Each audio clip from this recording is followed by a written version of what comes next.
Many mid-career professionals are concerned that they don't do enough networking, or when they do it incorrectly. We know that networking is all about building relationships, and I know that as long as you show up authentically and genuinely, you can't go wrong. But what is your networking strategy when you are organizationally loyal and are so wrapped up in your job that you can't find time to network? Or you haven't taken the time to grow your network outside of your organization because you're fearful that someone is going to think you are leaving. Or you aren't sure how to reach out to someone you've been wanting to talk to. In this episode, you will meet networking expert Frank Agin. You'll learn how to tweak, improve, and overhaul your networking strategy, learn why networking will lift up your world, how to network internally, and the one question you must ask at the end of every networking conversation.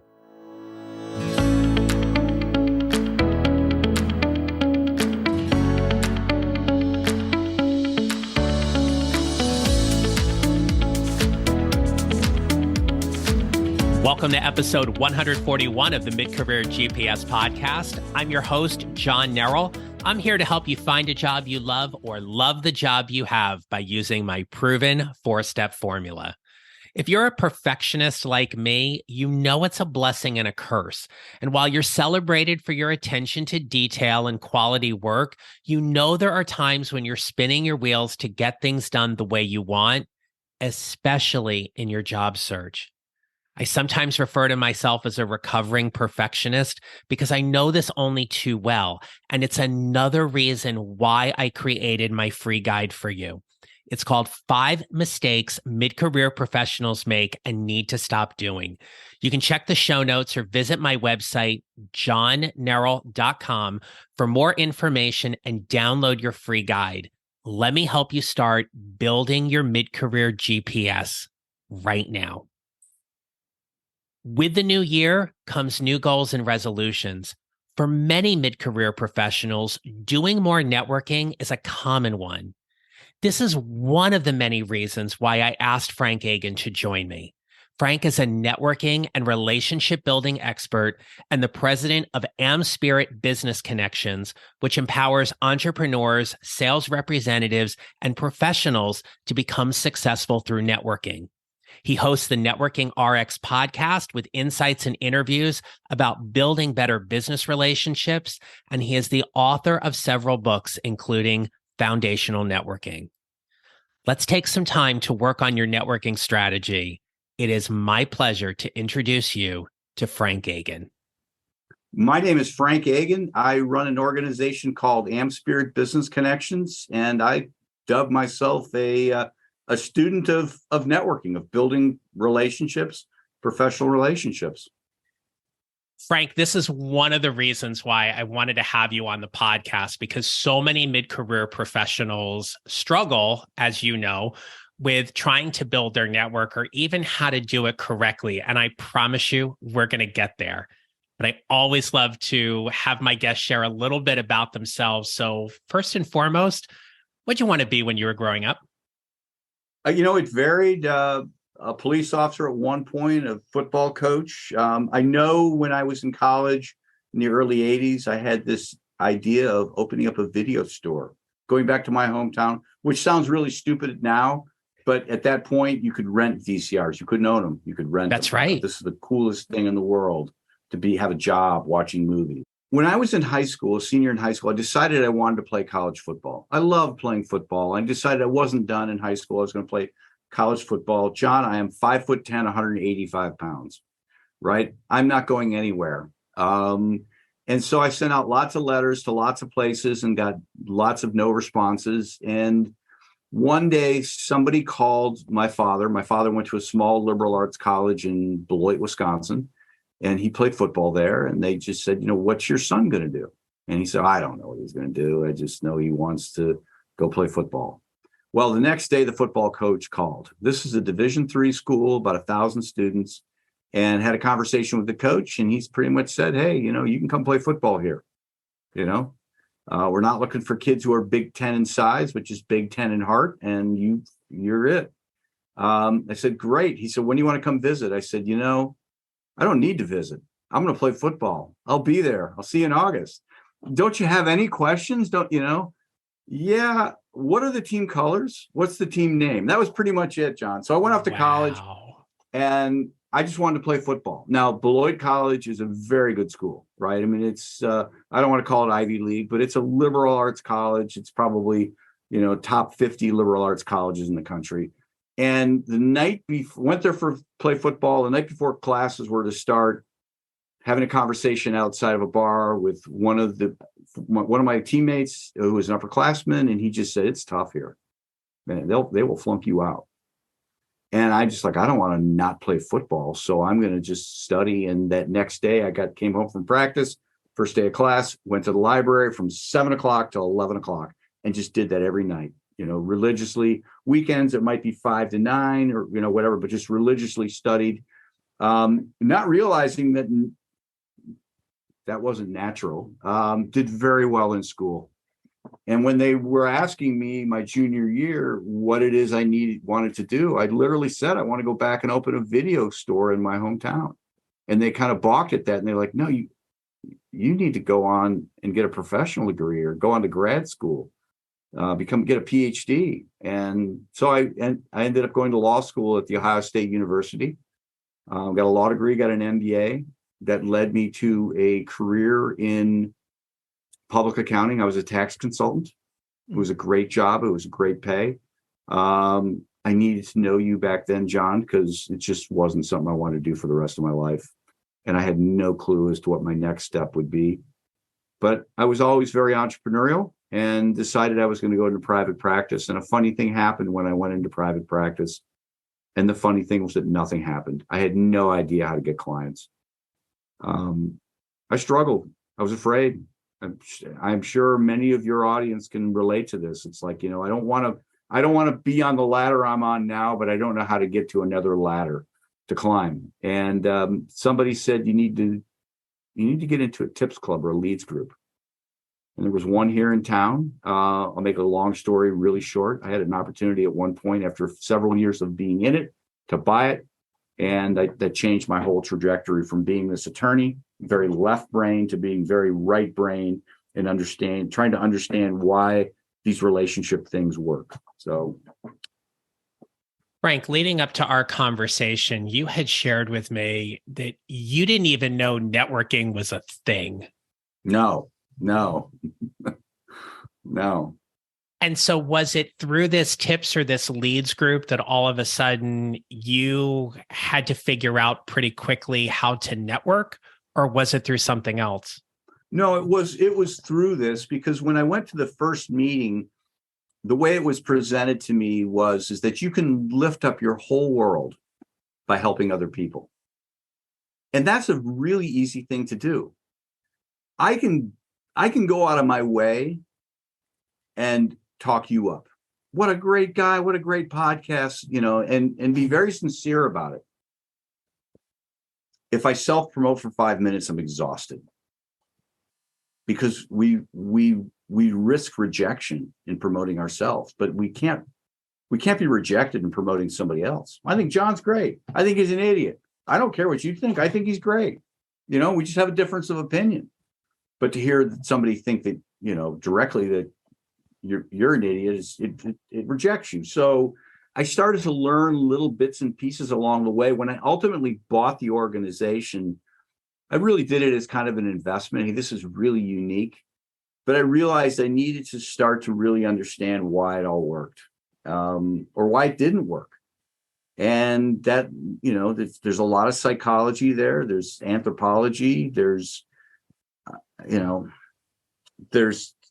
trial and error. There's all sorts of things. And I'm a student of it. I'd love to learn about it. I'm not an expert. It is your learner's mindset and your natural curiosity that I believe I can say without hesitation has certainly served you well and helped you out a lot. For the people who are listening, one of the reasons why I am sure they have tuned into our conversation today is they don't even know where to start when it comes to networking. They have this fear that they're going to screw it up. They're going to offend somebody. They're not going to get the lead. They're not going to get the job offer. They're not going to get the connection. What can you share with them to help them essentially get out of their own way when it comes to networking? Yeah. I have some pretty consistent advice on this. What should I do? And what I tell people is find something you're passionate about and volunteer. Get out there and just get in the community. Find ways to serve other people. It might be it might be your kid's school. It might be coaching a team. It might be a homelessness charity, or maybe it's pets, or whatever it is. Get out there and just network with other people and help the community. People will figure out what you're about. Geez, Bob, because when you're doing those sorts of things, you're not doing them alone. You're doing them with other people who have similar passion. That's the first thing. The second thing is when you're doing those things, other people are looking on and seeing, wow, Bob or Sally, or they're really passionate about pet adoption. I don't really care about it, but I can't help but admire what they're doing. And we're hardwired as humans, and this gets into the anthropology. We're hardwired to help one another. We're hardwired to find the people who are willing to contribute to the greater community, because those are the people we want to surround ourselves with. And so people will find out what you're about. Oh, you're doing that? What do you do? Well, I'm in transition. Oh, what do you want to do? Or I'm a tax consultant. I'm not really, it's not really where I want to be, but it's what I do now. I'm looking at other opportunities. And so from there, things start to happen. I think people get hung up in networking because they figure, okay, I'm going to get a resume or two out there. I'll have a couple interviews, and they're not all going to work out. But in short order, I'm going to have a position. And it's not that simple. This is not the Hallmark Channel, right? This is the real world. But I think by being out there and just kind of putting yourself out there and getting out and having interviews, right, and talking to people and calling people up and when I started in the private practice of law, how I started to move things forward is I would call bankers and say, listen, I'm out there meeting with small business people. This type of attorney I am. They're going to need banking relationships. I need to know who I can refer them to. Right away, those people want to meet with me because I'm going to potentially help them. And so certainly for your listeners to just call people up and just say, I just wanted to learn about what it is you do in your position. And just what other opportunities out there, how should I present myself, just to kind of let the world know, hey, I'm out here. You're not putting yourself up for rejection. You're just saying, I'm out here. My daughter did that when she's a COVID graduate, 2020 graduate. It's exactly what she did. She wanted to get into sports. She loves soccer. She started a podcast, just started interviewing people on her podcast, started talking to people who were in sports and tell me about your job, tell me about, different things. And somebody called one of the people she had talked to along the way and say, hey, we've got this new position. We're trying to fill it. Oh, Logan Agin, she's got a podcast. She does this, and then they start talking to other people. Her name just keeps coming up. And it's like, she got the interview, right? Got the second interview, got the job. Just kind of all, and she never really applied for it. I mean, she did, but they really came to her and said, hey, we have a position. Why don't you apply for it? So that's really cool. And that says so much about, to your point, Frank, about we just need to keep putting ourselves out there, but putting ourselves out there without being attached to the outcome. Yeah. If we find a way to connect, help, and serve. I use this example a lot with my clients when we're coaching on building a networking strategy. And if they're in a relationship or they've been in a relationship, I'd always say to them, did you walk up to your significant other and on the very first time you walked up to them said, will you marry me? Right. And they're like, oh my gosh, no, it would completely turn them off. And I'm like, then why would you lead with, are you looking to hire somebody right off the bat? Yeah. They don't know you. And there's this element of neediness and graspiness that can, in all fairness, somewhat come out when people are in transition. Sure. And they're navigating, say, from a toxic work situation, or they've been unfortunately laid off, or they're just really miserable in their job and they want to try to find a way to get out. What advice would you give them in terms of simply slowing things down and building relationships, or to your point, being a connector that will serve them far better as they're growing and building their network? Yeah, it's a similar story to what I talk to people in the small business world who are trying to find clients. Find ways you can serve others. And so it might be as simple as reaching out to people who are hiring managers and just saying to them, you know what, I'm out here in the field, I'm out here looking, and I'm not really fitting what you're looking for, but I'm running into a lot of other people who are looking, and I know it's hard to find good people. Tell me, I'd love 5 minutes on the phone to listen to what you're looking for, because if I come across that person, I would love to connect the dots for you. What's that hiring person going to do? They're going to take the call because they need the help, Right. and they're going to remember you, right? They're going to, they're certainly going to turn the tables. Well, tell me what you're looking for. Thank you for offering to help me. What are you looking for? Because I run into people too, and to just start having those sorts of conversations about, how we can be helping one another. Everybody needs help. Everybody's, every hiring manager, everybody who has a position to fill, they're not filling it for their health. They're filling it because they're overloaded. Correct. And if you can help them, they will remember you. It's such great advice because there's a need out there. And if you can help them fill that need in some way, be it by someone in your network or someone or even ultimately, if it is yourself, that's just a huge win for everybody. And I appreciate so much your comment about they will remember you. Yeah. They will, right? You and I know that from so many examples we've had in our own lives and with the people we work with. But Frank, there's a piece about networking, and admittedly, I've been guilty of it, where I've been in a job, I've been there a while. Mm-hmm. I get super comfortable, mm-hmm. and I turn off that networking piece. Yeah. Because I'm good. And so for the people who are listening that are happy in their jobs, they're organizationally loyal, they see a runway within their company, what tips do you have for them to help them network internally that they might not have considered already? Yeah, I think that I think there's a lot to learn from other people out there. I read this in a book, and it's kind of, stick with me here. It goes somewhere. In the UK, in the turn of the 20th century, when they in early 1900s, when they delivered milk door to door, and they would just literally put the milk on the front porch, right? There were no caps. The cream would float to the top.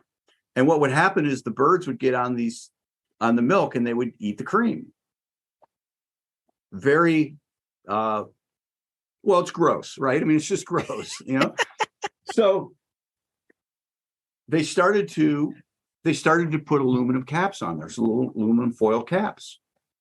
And there were two types of birds that took part in this: the robins and the titmice. And in time, the titmice all figured out how to pull these aluminum caps off and get back at the cream. The robins never did.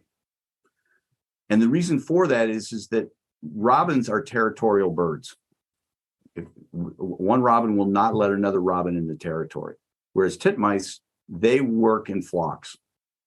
and so they're communicating with one another. Hey, Joe Titmouse, let me teach you something, young kid. Let me show you how to take this aluminum foil cap off.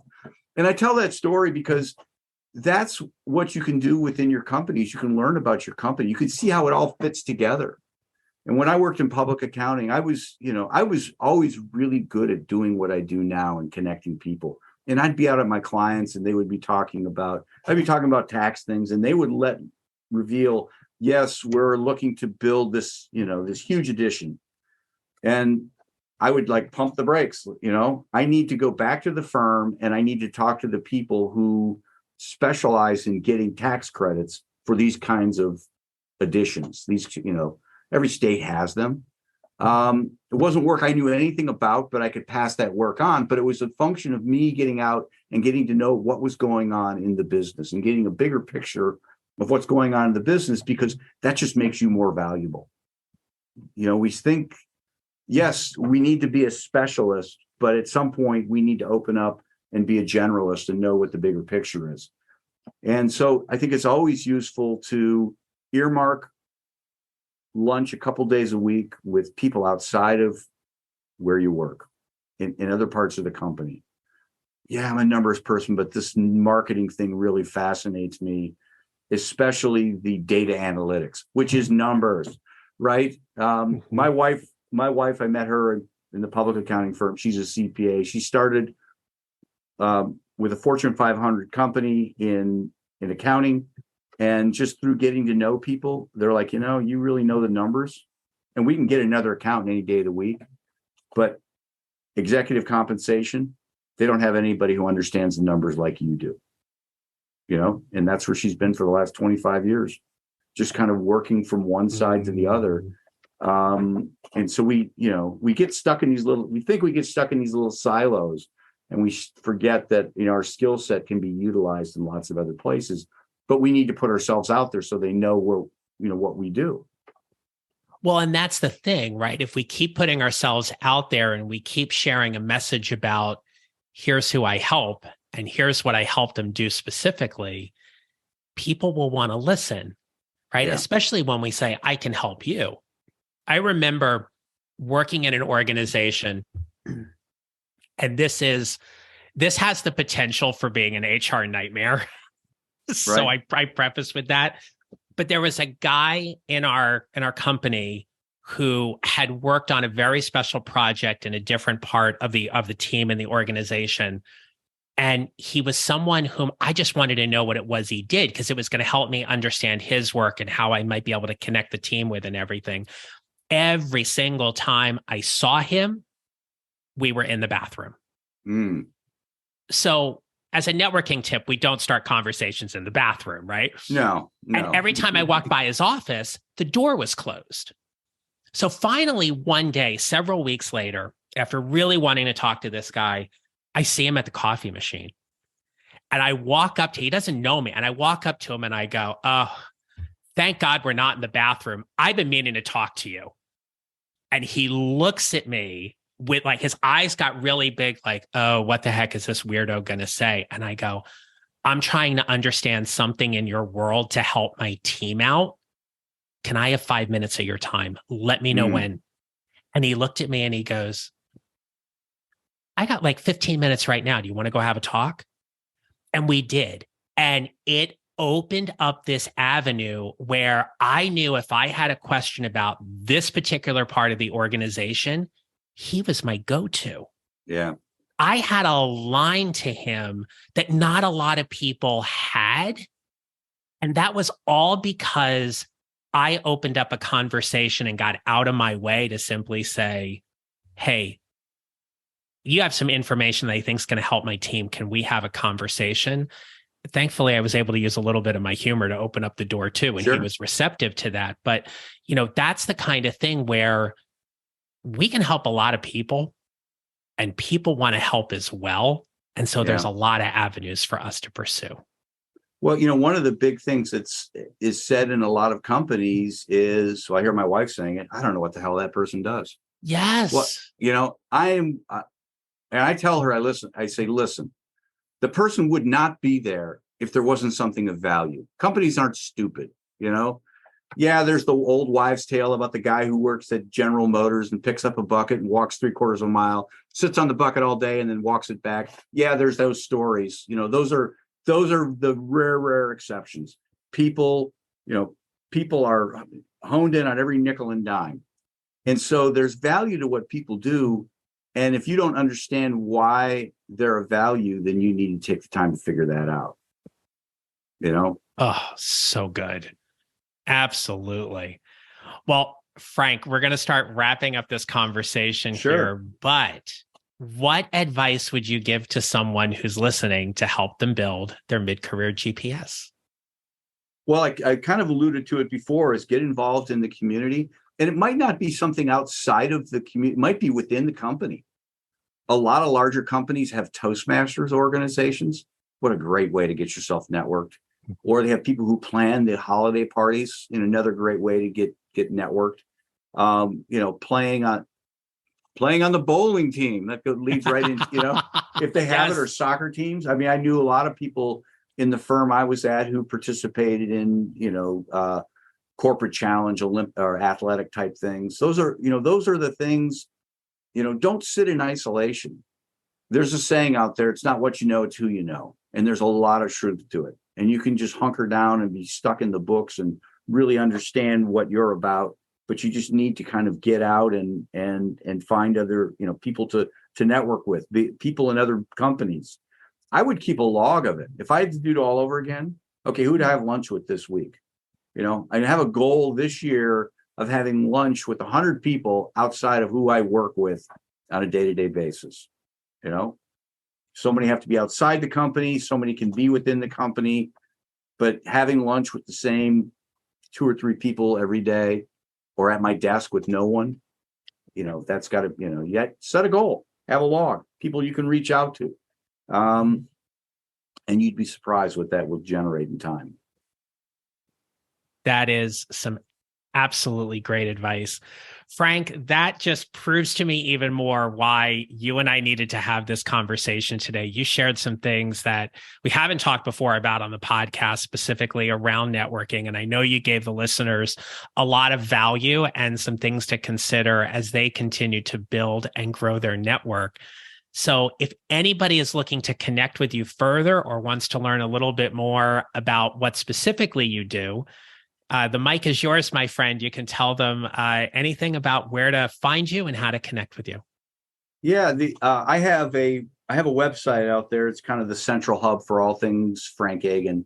FrankAgin.com, FrankAgin.com is certainly one place. I have a lot of materials that I make available at networking-hub.com.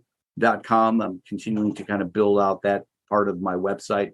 I have an organization, AmSpirit.com, AmSpirit Business Connections. It's really for the small business type person. But I'm happy to help various people with whatever it might be. A lot of it's just messaging. People get caught up in their messaging and they understand what they're saying. Other people don't. Mm-hmm. So happy to help. What goes around comes around. Well, thank you for that. I will make sure all of that is listed in the show notes. Frank Agin, thank you so much for spending time with me today on the Mid-Career GPS podcast. Thanks for having me. All right, everyone. Hope you enjoyed today's conversation around networking. And my challenge for you is to create that networking log that Frank talked about. So get out of your own way, find a way to connect, be it an in-person lunch, a virtual coffee, whatever that may be, with somebody who you haven't had an opportunity to connect with. Share how you can help, find why they're valuable, find a way to connect. And I offer you to do that sooner than later. So until next time, my friends, remember this. We build our mid-career GPS 1 mile or 1 step at a time, and how we show up matters. Make it a great rest of your day. Thank you for listening to the Mid-Career GPS podcast. Make sure to follow on your favorite listening platform. And if you have a moment, I'd love to hear your comments on Apple Podcasts. Visit johnnerrell.com for more information about how I can help you build your mid-career GPS, or how I can help you and your organization with your next workshop or public speaking event. Don't forget to connect with me on LinkedIn and follow me on social at John Darrell Coaching. I look forward to being back with you next week. Until then, take care, and remember, how we show up matters.